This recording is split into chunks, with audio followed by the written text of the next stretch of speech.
This video is probably gonna turn out really yellow, and it should be fine. Well, my editing self will probably not agree with me, but oh well. Got that right. A number of people have commented or asked me, Gemma, why are you always so calm? Well, having been exposed to the finer details of traumatizing human behavior in my jobs, along with growing up in an isolating environment that gives you no choice but to keep your shit together, does that to you. I learned to let the small stuff go, and most of it really is small stuff. And I really do enjoy the simple things. If anyone was to follow me around for the day, they'd just be thinking, gosh, what a boring life. Everything else is like a bonus, and so I don't blow up in rage if somebody serves my latte the little lukewarm. Watching others chuck fits about what I consider to be a minor issue is probably why I give off the calm vibes. Although my head makes a lot of movies, mostly comedy, very not HR approved. Also, I've just never experienced a situation where acting or reacting hysterically has really helped in a good way. But this video is not about explosive latte customer service rage scenarios. It's about answering your queries, particularly in the times that we're in, where it seems like, is it just me? Or has the world gone bonkers? Just go on X and watch people tear each other apart for having a different opinion. Don't die on every hill, especially with morons. If you want an abundance of things to get miffed about, just hop on social media or flick on the news and bingo! Wish granted. Recently I saw an X.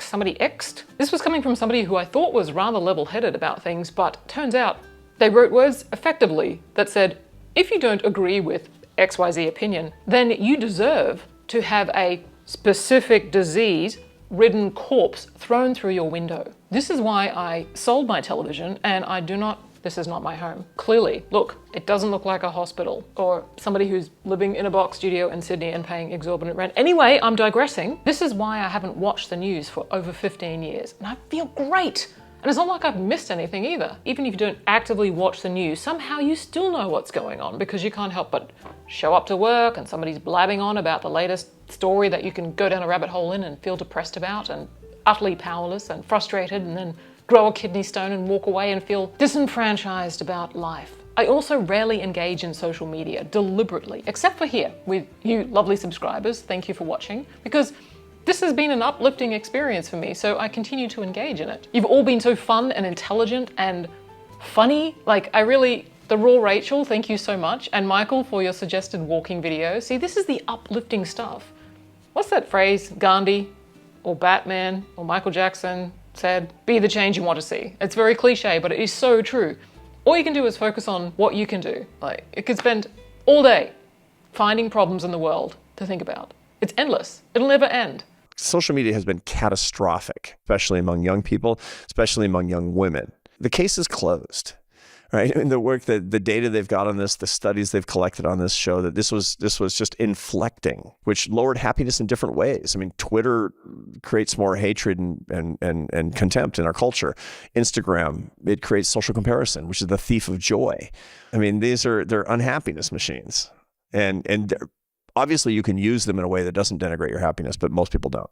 So what do I want to bring? I don't want to put out crap, negative videos on YouTube. I'm trying to find solutions. Of course, the path is often full of crap because you're just like, oh, why can't I? And then I found something that worked for me. Here, maybe this works for you. And that's kind of what content I'm putting out. I'm putting out the content.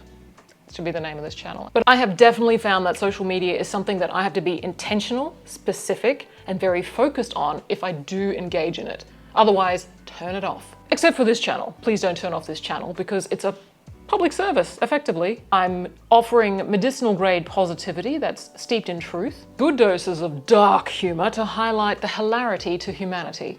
Oh wow, that was a lot of H's. Could I fit in some more H's there?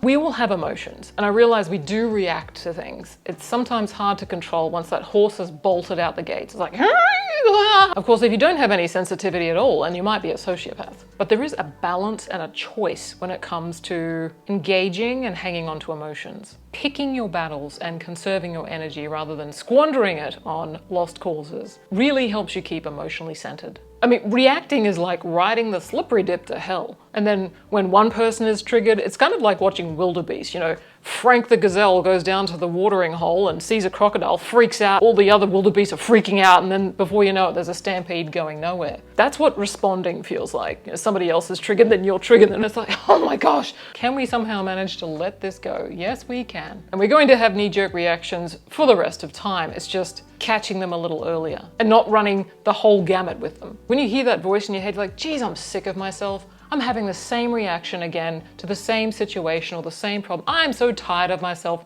That's a really good spot to be in, because then you're catching yourself in the same behavior. I'm finding that not having an opinion about every single thing is freedom, mental freedom. Reacting to somebody's post and getting sucked into the vortex of the comments section, it never turns out well. It leaves you more exasperated than satisfied, and you did it to your blinking self. There's nobody to blame. You did it. You hit send, you hit type comment. How'd that turn out? I find that if you don't agree with something, you don't have to type that out and let the world know that you don't agree with it every single time. You can just, in your head, not agree and then leave the forum.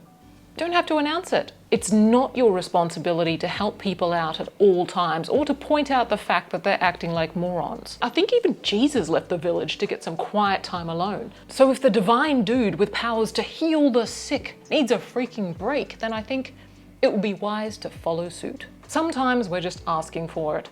By arguing with morons, you become one. Secondly, don't expect too much from people. This one sounds easy, but it feels so hard to implement. For your own mental health, for your own happiness, for your own sanity, I found it super helpful to stop expecting people to hold to the same standards that you have for yourself, no matter how reasonable that would be. When you think people should behave a certain way, but they don't, you're the only one that suffers, not them. They completely go on acting like an absolute idiot, and you're frustrated, and they're oblivious. So who's really winning? If you expect others to have the same logic or the same ideas of what's right and what's wrong, or what's reasonable and what's just unacceptable, or something like expecting others to think of other people and not just themselves, oh, there's a big one for today. But ultimately, you'll set yourself up for pain and disappointment. Humans are flaky. For example, I believe that if you say something, you should mean it. I've never said, let's have lunch, and not actually mean it.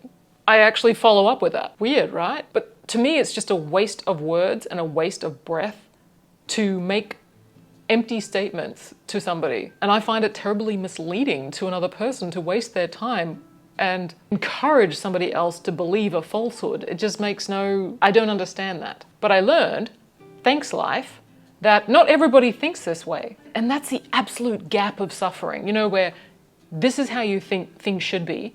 This is actually where things are.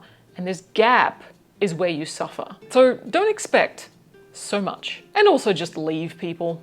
That helps too. I try to do it without giving the finger on the way out. The third concept which has helped me remain calm is having bigger problems. Having bigger, worthwhile problems means you don't engage in the small stuff as much. Right now, I'm doing what I can to offer content which I think you might find valuable. This takes time, patience, editing skills. I had to learn how to use software programs, and I think I've come a long way. Obviously, now my video editing skills are rivaling blockbuster movies if you haven't noticed. Also creating concepts and ideas and writing an outline of scripts on subjects which I feel might actually be of benefit and give some value and not just be another person on YouTube talking dribble. Each video takes about 13 hours to create. And this is also something that I do on top of the 3 jobs I have. I also work in various law firms. I also help a digital marketing and digital branding company over in the US, and I also have my own voice acting career. So there's a whole pile of things going on in the background. And I try to bring all of the experience and the interactions with various workplaces and different facets of life,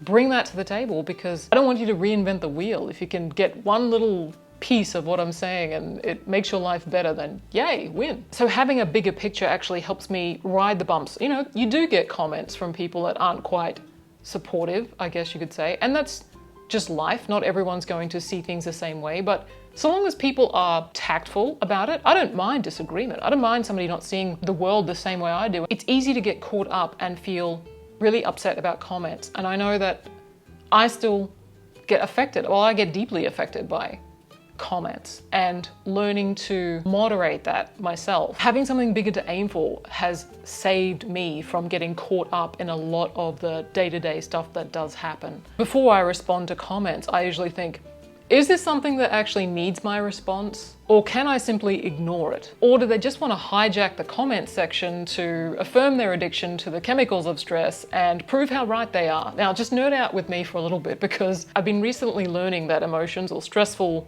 chemicals in our body that come from anger and overwhelm and feeling resentment, it actually alters your chemical state because you're releasing chemicals like adrenaline, cortisol, even spouts of dopamine. And chemicals like this are actually highly addictive. You can become addicted to those chemicals of stress and then looking for opportunities in order to get your hit of those chemicals for feeling anger and feeling enraged about something, feeling resentful, feeling judgmental, feeling stressed, even addicted to stress itself, like that hyper always on, can become an addictive cycle. Blows my mind. And then you start feeling empowered, because feeling like you're on a mission, angry, stressed out, everyone out of my way, is much more empowering to feel that than to feel depressed or powerless or hopeless. You're teaching yourself to look for those opportunities to again feel anger, addicted to dysfunction. And then you start feeling like it's actually normal to be pissed off at life all the time, stressed out. That's not normal for a prolonged period of time. Of course, bouts of it, super helpful to get off your butt and start doing something, but being in those states 24 hours a day, having trouble sleeping, waking up in the middle of the night, there are some people who will literally turn a topic back into a loop about how people are out to get them in life. But I also realize that we are all walking therapy cases in our own ways. I am by no means perfect, and I work on my stuff every single day. And some days I fail, big time, at managing stuff. It's actually a gift to offer calmness and kindness when people are flying off the handle right in front of you. And also just our own upbringing can push us more in one direction than the other. As a kid, if I got emotional, I had the crap beaten out of me. There was no tolerance for losing your shite, which has really helped me out in adult life. Child abuse has a silver lining. Bonus that I've just thought of is talk less. This might be something that many of you relate to, is the urge to explain yourself. Just saying no is not enough. No, you feel the urge to explain yourself, and so that the other person doesn't feel bad for the fact that you've rejected them. So you're thinking of the other person, and often that's classified as being a people pleaser. And because you've given them all these reasons, it gives them a backstory and information, so then they start arguing with you, and they could possibly use manipulation, tools of emotional persuasion, and then you're standing there like, oh, I should have just shut my mouth and just said no. Because you realize that if I had just closed my mouth and stopped talking so much, I wouldn't be in the mess that I'm currently in. And I found people just love to yell, as though increasing their volume is going to make you change your mind and agree with their point of view, which has made me consider the idea that intelligence and loudness are inversely proportional. There's absolutely no need to yell to make a point, and there is wisdom in more listening and less talking. So on that note, after I've blabbed my head off for about 10 minutes, time for me to stop talking today. Thank you for watching, and bye for now. Please be louder with your motorcycle.